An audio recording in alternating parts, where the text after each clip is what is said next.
guys, I apologize. This is part 2 and the ending part where I left off from the reading of Joan Didion. Her famous and best piece of writing, most well-known piece of writing, called On Self-Respect. I'm sorry that the first part cut off. I was just about to read the very last part of the essay. If you're interested in reading the full essay, it is online if you're a Joan Didion fan or interested in her work. But I'm very fond of this piece on self-respect. Okay, let me pick up, get right into it where I left off when the other video cut off.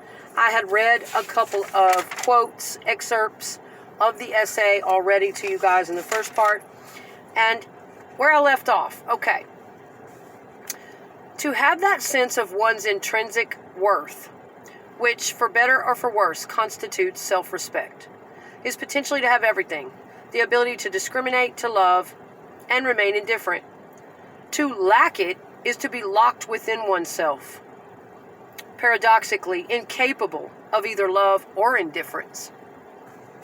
If we do not respect ourselves, we are on the one hand forced to despise those who have so few resources as to consort with us, so little perception as to remain blind to our fatal weaknesses.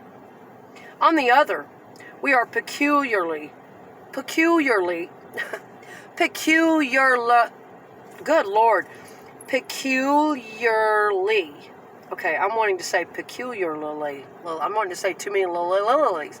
We are peculiarly enthralled to everyone we see, curiously determined to live out, since our self-image is untenable, their false notions of us. Determined to live out, since our self-image is untenable, their false notions of us. We flatter ourselves by thinking this compulsion to please others is an attractive trait, a gift for imaginative empathy, evidence of our willingness to give. Of course, we will play Francesca to Paulo, Brett Ashley to Jake, Helen Keller to anyone's Annie Sullivan. No expectation is too misplaced, no role too ludicrous. At the mercy of those we cannot but hold in contempt, we play roles doomed to failure before they are begun, each defeat generating fresh despair at the necessity of divining and meeting the next demand made upon us. It is the phenomenon sometimes called self-alienation, or alienation from self. In its advanced stages, we no longer answer the telephone because someone might want something. That we could say no without drowning in self-reproach is an idea alien to this game.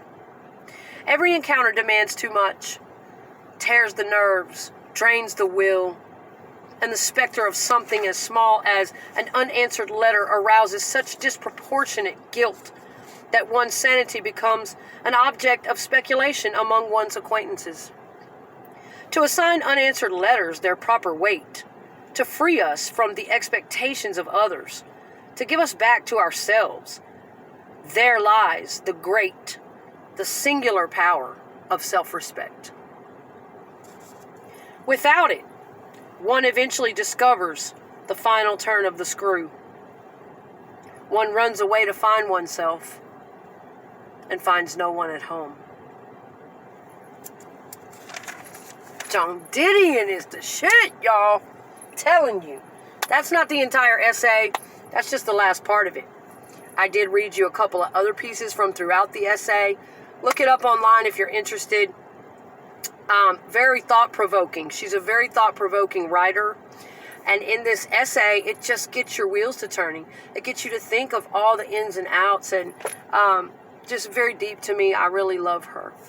Because, yeah, a lot of us can relate to a lot of that shit, you know? All right, you guys. So that was that. Joan Didion's On Self-Respect. She's one of my all-time favorite writers. And I'm also going to be getting a video up soon about what self-respect means to me personally and what I've had to go through and learn over the years and kind of what it means to me. It doesn't mean the same thing to everybody. So, all right, you guys.